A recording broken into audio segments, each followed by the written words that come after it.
తులారాశి జాతకులు గతంలో జరిగిన ఒక పొరపాటు వలన అన్ఎక్స్పెక్టెడ్ గా ఒక వ్యక్తి నుంచి మీకు కాల్ వస్తుంది. రేపు రాత్రి 11 గంటల్లోపు ఈ యొక్క కాల్ వస్తుంది.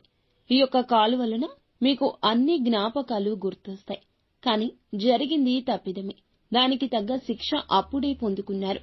కానీ మళ్లీ జ్ఞాపకం చేసి మిమ్మల్ని మానసికంగా వేధించడానికి ఆ వ్యక్తి కాల్ చేస్తారు. వారు స్నేహితులు కావచ్చు, సహోద్యోగులు కావచ్చు, లేకపోతే బంధుమిత్రుల్లో ఉండొచ్చు. కానీ అప్పుడే వారిని వదిలేసి మీరు బయటకు వచ్చేశారు. మీ జీవితం నుంచి వారిని పంపించేశారు. కానీ వారు పనిగట్టుకుని ఫోన్ చేస్తారు. కానీ మీరు మాత్రం వారితో మాట్లాడొద్దు. మీ మానసిక ప్రశాంతత పోగొట్టుకోవద్దు. మనిషి అన్నాక తప్పు చేస్తారు.